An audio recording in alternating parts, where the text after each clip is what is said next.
Now it's my keen pleasure to welcome our guest, Dr. Jeffrey Wasserstrom. Jeffrey Wasserstrom is a Chancellor's Professor of History at UC Irvine and a former Leverhulme visiting professor at Birkbeck College. His most recent book is Vigil, The Struggle for Hong Kong, Bowie-Jones Books 2025, an updated version of his 2020 Columbia Global Projects Report book, Vigil, Hong Kong on the Brink.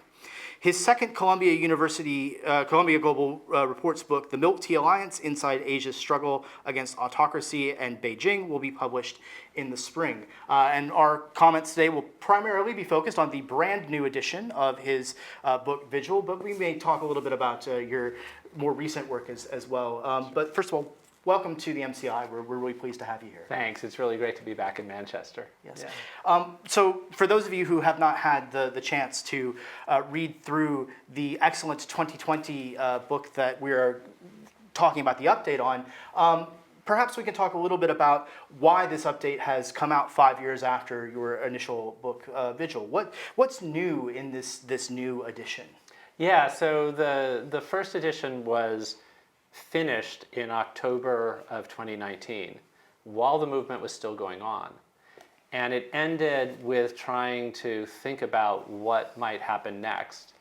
And I had this feeling that even though the protests had gone on much longer than people had expected, than I had expected, than other people, and had achieved an amazing size, and it's important to just remember this. It was the largest sustained movement in any part of the People's Republic of China since Tiananmen. It was also arguably one of the largest protests in the history of the world. If you think about the percentage of a polity that was turning out when you had 1 million or 2 million people in a place of 7.5 million. It was just an extraordinary event. But I still had the feeling I had to finish the book. I kept waiting for the movement to end to then finish the book, and it was still going on. And so I used National Day as a cutoff day, and immediately after that. And it was a dramatic moment.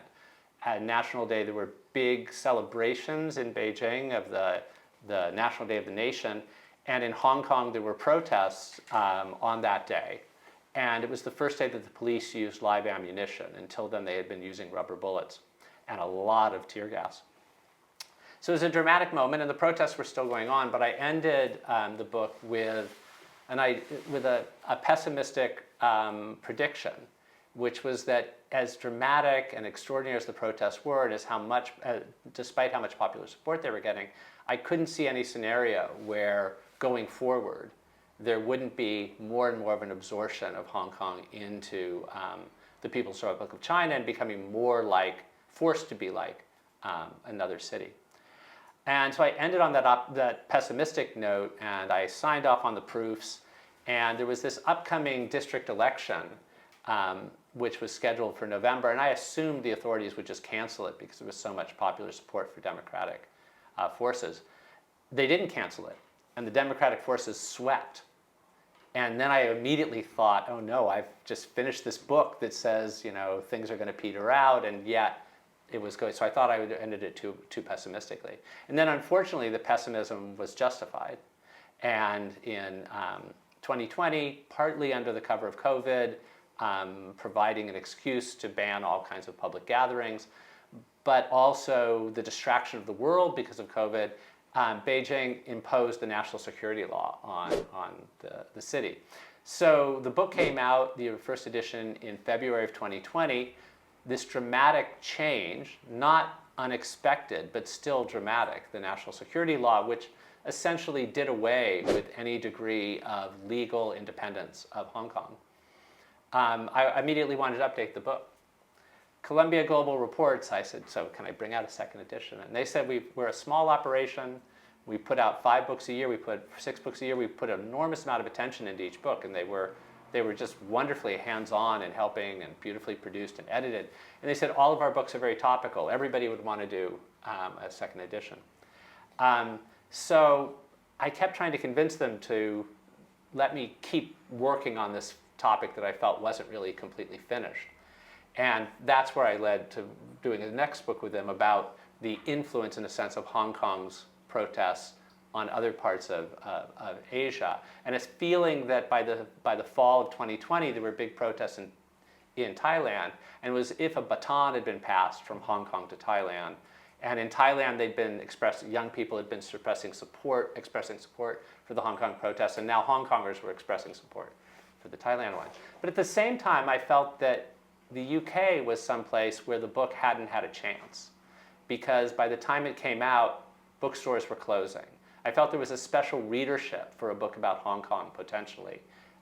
In the UK, I felt that London, which had been this sort of capital from afar that was imposing its will upon Hong Kong for a long time, would be a good place to have a book read that was about how, after a period when London wasn't doing that anymore, it was starting to be Beijing as a new kind of colonial power.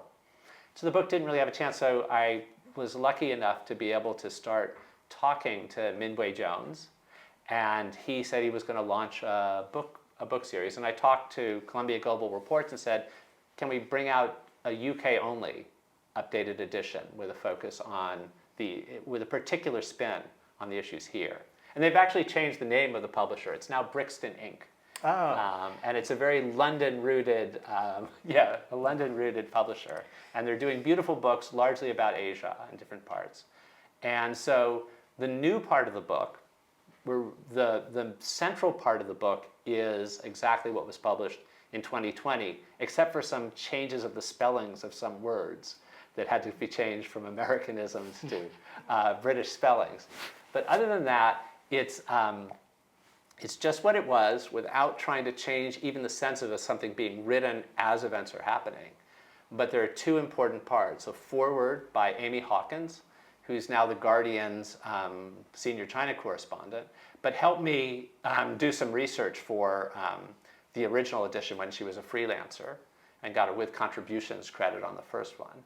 So she wrote a foreword about what had happened since 2020 and what parts of the book held up or helped you think through what was going on there. And then there's a new afterword by Chris Chung, who is a journalist from Hong Kong who stayed in Hong Kong working as a journalist after the national security law until 2021, when he felt that it was just untenable, and he moved to London. So we have a sort of foreword by somebody who's been following the China and Hong Kong story very closely since then, and then somebody who's living through the diaspora experience, writing and bookending it there. As we talk about these wonderful new editions, which I had the chance to read yesterday, and they're really great writing, I wondered if you would want to perhaps give us a sample of these new sections to have. Yeah, thanks a lot. Yeah, when I've been asked if I want to read some of the book, I just say, yeah, I'd like to read some of the book, but I want to read aloud nothing that I've written. I want to read something that these very talented contributors have. So as a bit of background, when the umbrella movement was happening in 2014 and in 2019 again, there was a tendency for international observers and some people in Hong Kong as well, or others, to come up with what I think was the wrong thing to be expecting. There was a lot of talk of, would there be another Tiananmen? By which people meant, would there be another time of tanks on the street? Would there be soldiers shooting people in the streets? And I think what was clear, Beijing did not want to have another kind of set of powerful images like the tank man. They did not want to be seen nakedly as an invading army. So the repression was all done by police in both cases, and it was done with a minimum of actual deaths. And so then when the national security law came through, so there was always this waiting for the one kind of crushing blow that would happen to Hong Kong. And actually, the whole Hong Kong story was much more, up until then, of a kind of creeping move against one sort of thing that made Hong Kong very different, and then another. And this was why the protests were happening, was there was felt this kind of gradual erosion. And even after the national security law, it wasn't that everybody who was an activist was immediately arrested. Some of the most prominent activists were still out on the streets for a few months. Joshua Wong was able to go outside the Thai consulate in November, I think it was, of 2020, and protest police brutality in Thailand, because he couldn't protest anymore about Hong Kong. So there was a gradualness to it that I think is sometimes forgotten. statues related to Tiananmen didn't get toppled immediately. Some of them got toppled over a year after. Some of the prominent people were arrested later. So I've described that as a kind of slow throttling of the civil society of city. And Amy Hawkins came up with another way of describing it that I want to read the section from her. She says, the effect after the national security law, the effect has been a hollowing out of the city. More than 200,000 people have emigrated to the UK alone. Those who have stayed in Hong Kong must contend with a city where, although the bright lights still glitter and the tropical waves of the South China Sea still sparkle, much of the local life has dulled. Independent bookshops have closed, with beloved spaces such as Bleak House Books re-emerging thousands of miles away on the east coast of the United States. Bookshops that remain in Hong Kong have reported a farcical number of inspections, either from tax inspectors, national security police, the fire department, or any number of other government agencies. The proprietors of one remaining, at the time of this writing, bookshop, Book Punch, said that it was visited 10 times in the space of 2 weeks in December 2023. Cultural events have been canceled with scant explanation. On some occasions, there are farcical compromises. In one instance, a screening of the cult classic film about disaffected youth in China, Beijing Bastards, was being promoted with the title of the film edited out of the credits and the printed text erased with a thick black marker pen. So you get this sense of gradualness, and I think it's very important, the gradualness, because the idea was that international businesses wouldn't immediately say, now we're living in a police state without any freedoms. So even now, the internet is still operating quite differently from the mainland, but the key things of a separate court system, an independent press, as well as any sort of semblance of partial democracy have been gone. But there can be a way that you can go there, and this hollowed out city, as she puts it so beautifully, will feel hollowed out if you know what there was before, but might not if you didn't. And then Chris Chung, the little bit, I'll just read a shorter part from him. And what he captures, something else that's happened since 2020, which I hint at a little bit in the book, but has become more important to the Hong Kong diaspora, is a sense of parallels between what's been happening in Hong Kong and what happened in Tibet in the 1950s, when Tibet was promised that it could be a separate kind of place, and over time, that ability to be a separate place started to disappear. People got frustrated, so there was violence on both sides that then gave an excuse for more violence by the state. And he writes, there's an important insight to be gleaned from the Tibetan diaspora, according to the Hong Kong activists I've spoken with. Decades after being forced to leave their home, generations of Tibetans have continued the fight, even though many were born overseas and have never set foot in their ancestral homeland. One way of passing on Tibetan identity is by hosting summer camps for young people where they can absorb their culture, learn from their history, and understand why they should fight for Tibet. As Hong Kong people prepare for perhaps decades of activism against the Chinese Communist Party, they will have to learn from other diasporas. So that's something else that's kind of new about the period that isn't about Hong Kong, but how that is being conceived. And that's one of the reasons I was so excited about having you as an interlocutor, because you've thought about these kinds of way that communities can see themselves as different and then see that sense of difference under threat. I think this is a really interesting theme that I hope we'll get to talk about in just a second.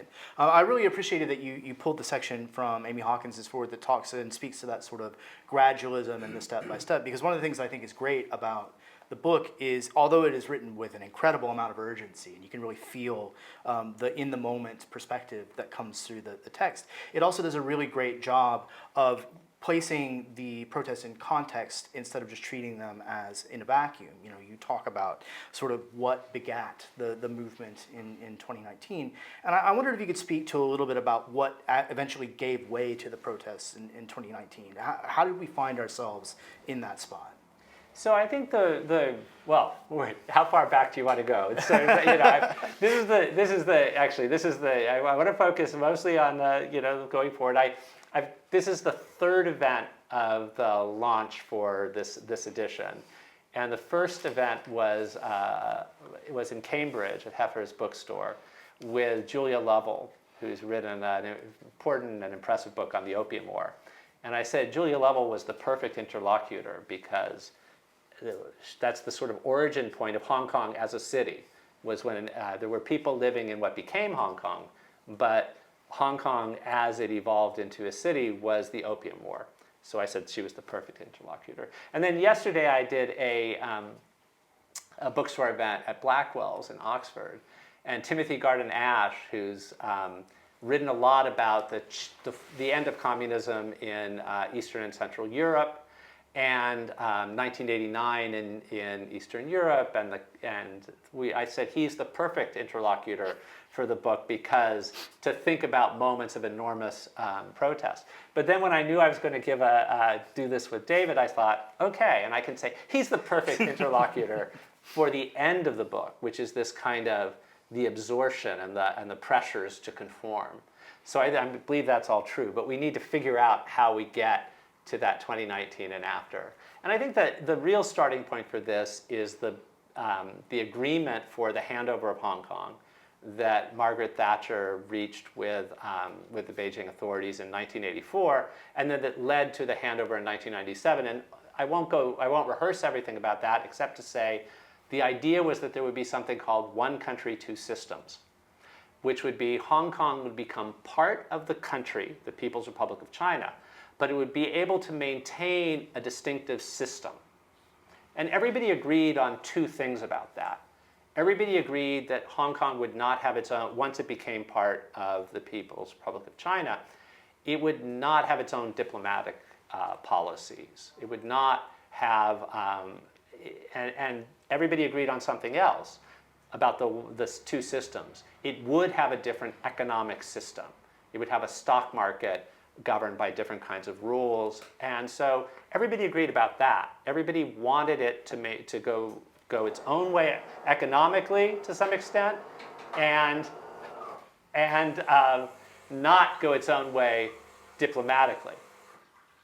But other things, there were from the start differences of opinion about how much was in that bucket of a separate system. And there was also something else about the agreement. The agreement was, over time, Hong Kong people would run Hong Kong. The disagreement was, from Beijing's point of view, Chinese Communist Party, Hong Kong people, somebody who is ethnically Chinese of Hong Kong should be the chief executive rather than a white man appointed by London, which had been a process under colonial rule. But they didn't think it was important that that person be elected through an open election. They thought it should be just chosen with an election where the only people who could stand for office were people that they thought were acceptable kinds of, were people who would work with them. Local people thought, well, actually, if we're going to be determining our own fate, shouldn't we have free and open elections? Should a freer press? Hong Kong, the press wasn't completely free under British colonialism, but it was much freer than any part of the mainland. Should that be part of the two systems or not?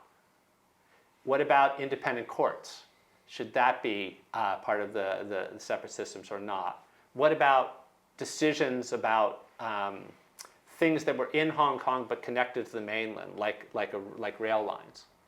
So over time, initially, in part because the People's Republic of China wanted to gain access to WTO, they wanted to be part of that, and they wanted to host the Olympics. There was a sense in which there was a push and pull between people who wanted a kind of maximalist definition of the two systems and a minimalist. Beijing wanted a minimalist one, basically, yeah. Let the horse races go on, let the shopping centers go on, but let's not have as freewheeling a press. And gradually over time, Beijing started moving toward what local people said, it's looking more like one country, 1.8 systems, 1.7 systems, 1.6, and over time it will just be one country, one system. So they pushed back. Education was something that was very different in Hong Kong. In 2012, there was a proposal to bring patriotic education into the Hong Kong schools, where you wouldn't be able to teach in Hong Kong schools about things like Tiananmen and the Great Leap Forward the way you could in Hong Kong, but not on the mainland. So some young people, including Joshua Wong and Agnes Chow, who would continue to be important in later times, they organized to push back, and they had what they called an anti-brainwashing movement. And amazingly, they got the authorities to back down, and that emboldened them. But the process was still going on. It seemed inexorable. So in 2014, the umbrella movement was to try to, once and for all, have complete elections for all offices, rather than just have elections for the legislature, but some parts of the legislature basically set aside so that it would be people who could work with the establishment, and the chief executive being handpicked. He was elected, but it was really selected. 2,000 Hong Kong electors who themselves were carefully stage managed would decide who could be. And then after the umbrella movement for universal suffrage ended with very dramatic, it was the biggest sustained social movement in the People's Republic of China since Tiananmen, until it was surpassed by 2019. But then after it didn't get that, it didn't succeed. Then there was a kind of despondency as this moves came on, and some of them were not subtle, but there was a high-speed railway line that ended up in Hong Kong, and the security was partly controlled by the mainland. And who controls your security is kind of a sign of your control of your own place. So these were going, and then in early 2019, there were a call for an extradition bill that would have made it possible for people to be brought over to the mainland to have to stand trial, even if they were in Hong Kong. And on the mainland, there's a 98, 99% conviction rate.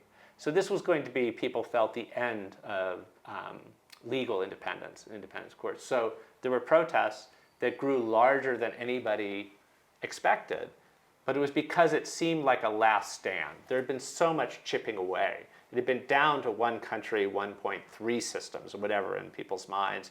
If we don't push back now, it might be never. And young people and younger people got involved, in part because they felt they were the ones who were going to be living the bulk of their life in a city that had become, in many ways, like a mainland one. This is a really interesting discussion because you do see the sort of laying out of the historical scope of the book. One of the things that I think is really fascinating is you have this great array of interlocutors in the book, everyone from Chris Patton to Joshua Wong. But you're also mixing in your own impressions of what you are seeing in your visits to Hong Kong over time. And I think now that we've had, 5 years to sort of reflect on some of that distance, I wonder if a couple of questions that come to mind. First of all, during this process of you doing the research for this book, what were you feeling that was changing in Hong Kong as you were doing this research? What, looking back, sort of were the signs of the things that were changing? And then, you've done a lot of work with social movements in history. And you've mentioned at the outset of the talk, one of the mistaken premises that a lot of people initially rolled out with was expecting Hong Kong to be like Tiananmen. I wonder what parallels you do see to other previous movements. Are there echoes of the past that you are able to trace out through your recollections now that you have some space in time from them?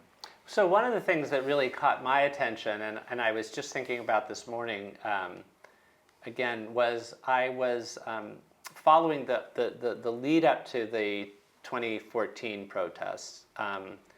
And as a backtrack, my dissertation was on Chinese student protests, Shanghai student protests of the 1919 to 1949 period, beginning with the May 4th movement. And then I got interested in the Tiananmen protests in 1989. The Tiananmen protests referenced the May 4th movement of 1919. It was on an anniversary of that. They gathered in front of a monument showing, so it was showing the 1919 protests. In Hong Kong, one of the times people protested was on the anniversary of the Tiananmen protests, then the anniversary of the June 4th massacre in Beijing near Tiananmen Square. And they gathered in part to remind themselves of this kind of tradition of democratic fighting for democracy, but also to show that Hong Kong still was different, because you couldn't have that kind of event anywhere in the PRC except Hong Kong and Macau, another place with this sort of one country, two systems, had smaller ones. But in 2014, there was another kind of connection to this Chinese past that I was interested in. One of the student leaders at Chinese University of Hong Kong for one generation, he said that he was reminded of Lu Xun's famous story about people who are sleeping in an iron house that's on fire.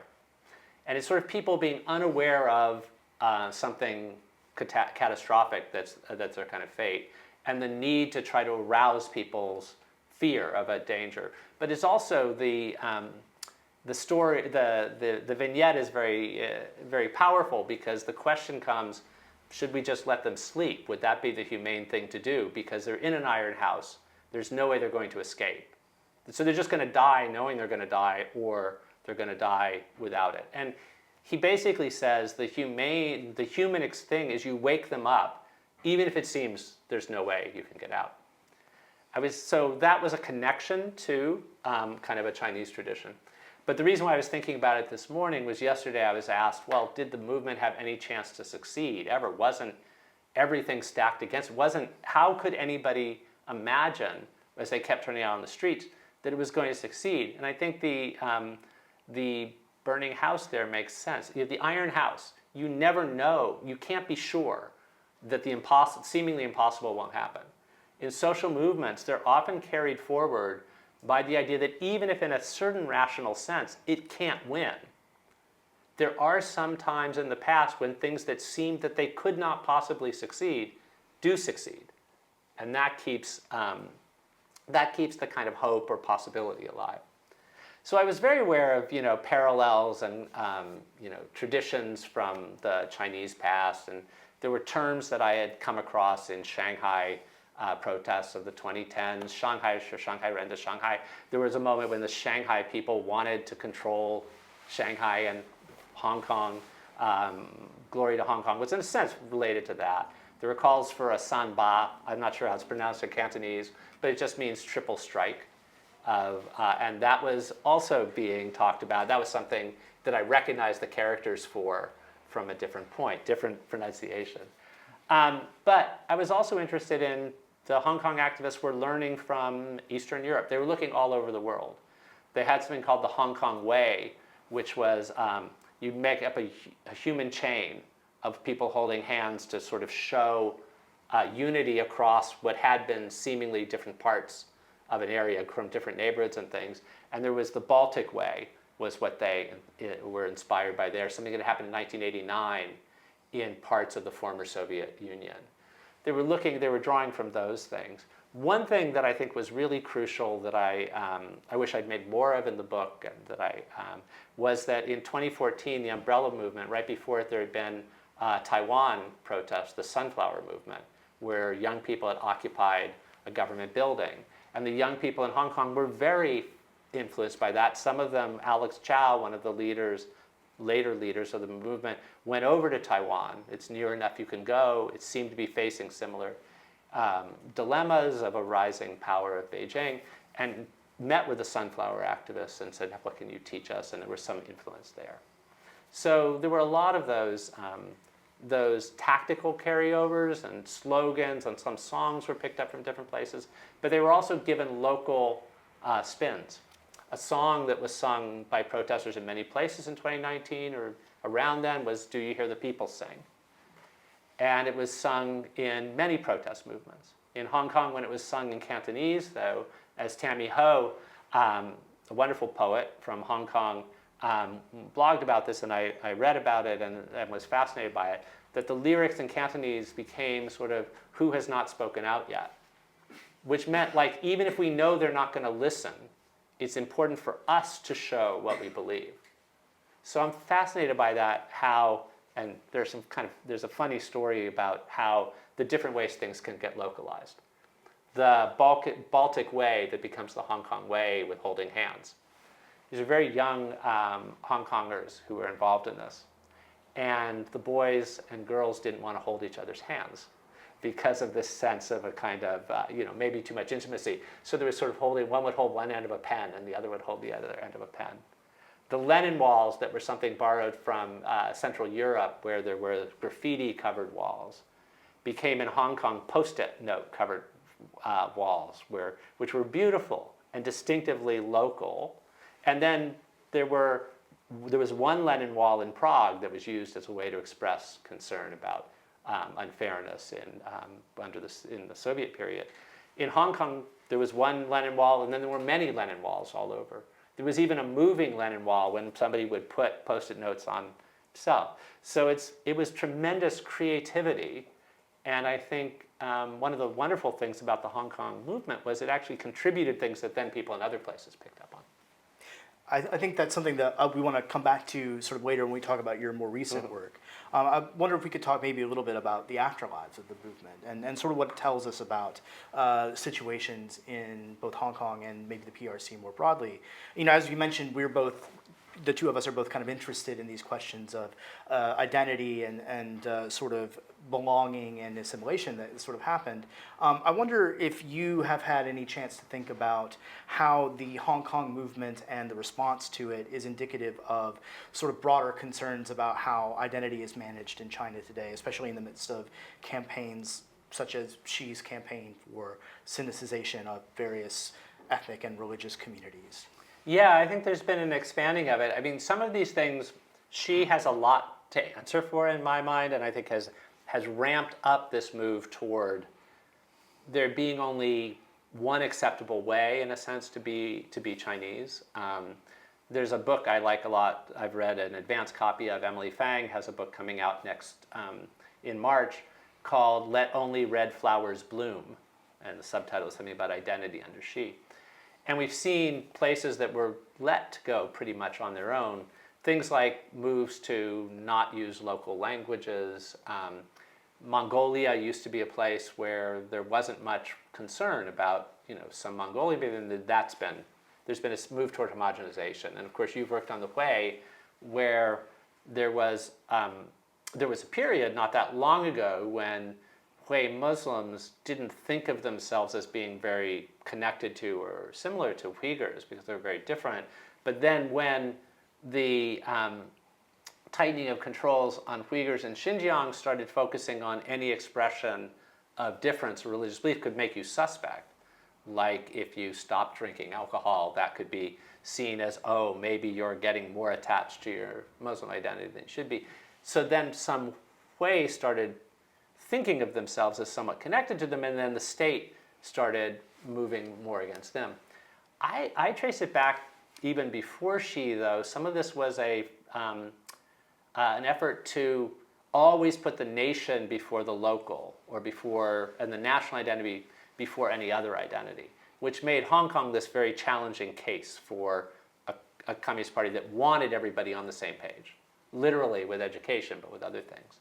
And one thing that I used to work on Shanghai before I worked on Hong Kong, but there was this interesting moment that it's unrelated to the book, so I don't bring it in. In 2010, there was a Shanghai World's Fair, the World Expo, after the Beijing Olympics. And the Beijing Olympics had all been about the nation and the sort of greatness of the Chinese nation. And some Shanghai intellectuals were kind of proud of the fact that Shanghai had a distinctive past about cosmopolitanism, about ocean going. They wanted to somehow have every World's Fair or Expo has a symbol. And they had a blue, silly little mascot, 𝗱𝗲𝘁. So that was very much Shanghai, because blue is a color related to other things. So they said, what can we have as our at the grounds that would make people know this is a Shanghai event, and Shanghai is part of China, but it's a Shanghai event. And they wanted to think of opening ceremonies and other things that would emphasize that Shanghai-ness. And I talked to some of the intellectuals there, and they lost. And the symbol of the Shanghai World's Fair became a big red China pavilion that became the dominant. So yeah, you can have the silly little blue mascot, but what the big thing towering over it is the redness. And that's why I think you saw that, and Hong Kong was like the ultimate test case for that. Hong Kong, in a lot of ways, has become influential as a movement, not just in Hong Kong, but outside of it. And certainly, you've discussed some of your work on the Milk Tea Alliance and sort of how there are echoes of Hong Kong that have happened since. And I wondered if you would want to say a little bit about how your work on Vigil ties into your more recent work on the Milk Tea Alliance. Yeah, so I mean, throughout, if you work on social movement, well, if you work on youth movements, and many kind of social movements, there's always a kind of transmission. Charles Tilly, the great sociologist and theorist, talked about repertoires of action, which is that how do people get a sense of what you do when you're protesting? And these circulate, they've always circulated in different ways. Protesters watch what other protesters are doing. And the Hong Kongers drew from all kinds of things that were going on in different places and put their own spins on it. That's very, very normal in different ways. What interested me, and what's increasingly interested me in the last few years, is after Hong Kong, there were some things that Hong Kong protesters talked about. The be water strategy of a kind of flexible flash mobs that would show up, try to keep yourself unpredictable, leaderless movements, and also creative ways of dealing with tear gas, like putting traffic cones on top of them, and integrating a lot of pop culture references into protests. And this was a playfulness to things. They used a slogan from the Hunger Games, "If we burn, you burn with us," which was both about a serious thing but also connected to pop culture. And at one point, if those of you who know the Hunger Games, it's young people rising up against an authoritarian power in the capital that's far away. And spoiler alert, they win. So it's very inspiring. When Agnes Chow was running for a legislative office between the Umbrella Movement in 2019, Democistos, the party she was running for, they put up one poster that showed her like Katniss Everdeen from the movie, and they said, young people want to move forward on democracy. It's the Younger Games. And so there was this kind of playfulness. And it wasn't only in Hong Kong. There were other protests, youth movements that were doing this. But all of these things became a kind of something about the 2019 movement. It was so big. And there were people in other parts of the world that were inspired by that and adapted things from it. And I like to say that using traffic cones in a creative way to deal with tear gas was something that was picked up on from Minneapolis to Minsk, because there was the Black Lives Matter protests in Minnesota, and there was some efforts to, so can we learn from Be Water and these other things there, and Belarus was having protests in a setting more like it. But the main place that people were really trying to study and take on with this, and that Hong Kongers were reaching out and trying to influence, were in parts of Southeast Asia, East Asia and Southeast Asia, and Thailand in particular in 2020 then. But also then Burma rose up in 2021 after a coup there. And Hong Kongers had created a kind of list of things we learn and tactics. And they had it crowdsourced, translated into Burmese, and made it available online for the Burmese activists.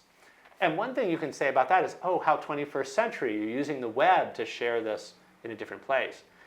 But what I'm intrigued by is even in the 21st century, when everything is online and everybody's watching everybody else, people in the same region or sort of nearby each other are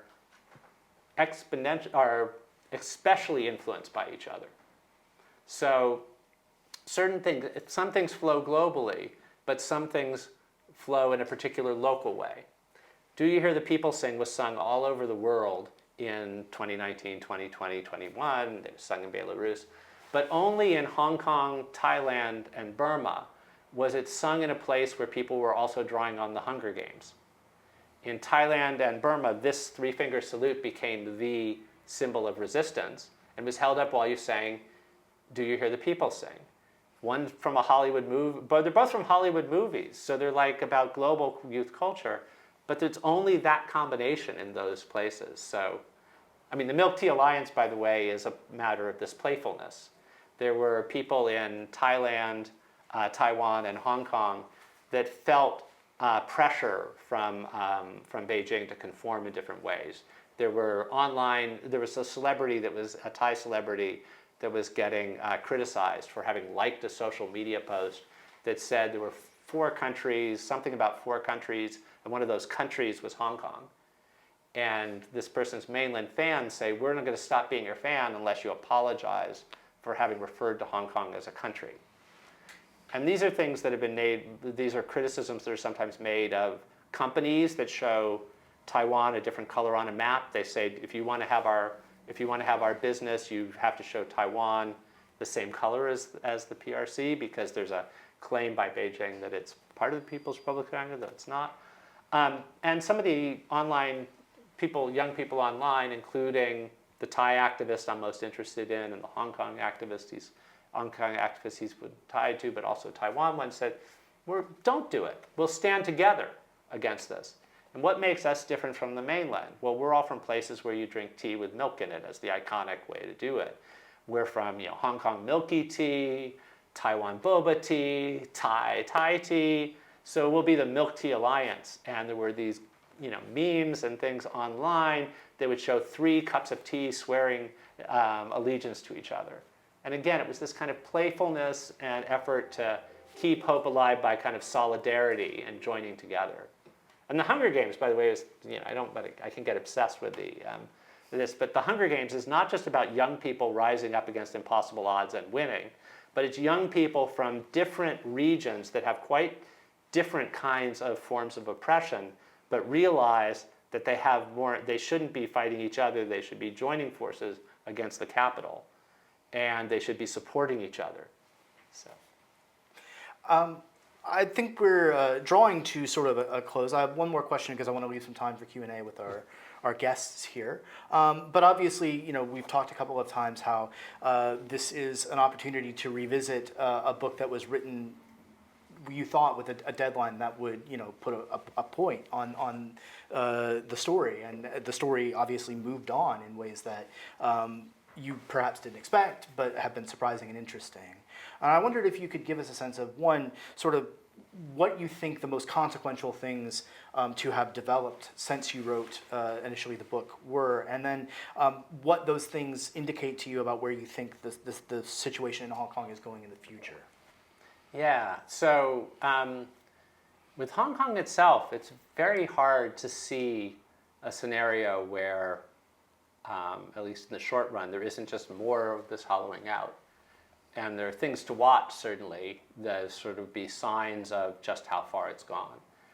The internet is now one of the things to watch. And so there's that. Something would have to change dramatically in a larger context than anybody specifically can do about. And these are things that happen sometimes, which is why you don't give up hope, because seemingly impossible situations, something can change in the world that opens up a space again. So one of the things to think about, and that some people in Hong Kong are thinking about, is, since they relate in some ways, but to Tibet, which can be a depressing thing. It's an inspiring idea to some because it has kept alive and convinced the world that there's something valuable that was lost with Tibet. So one thing is there's more interest in Tibet as how can we convince people about that with Hong Kong. But another, more hopeful, if you think very long term, is to identify with Taiwan, but not Taiwan now, but Taiwan that was placed under martial law and for 40 years was under martial law from the late 1940s until the late 1980s.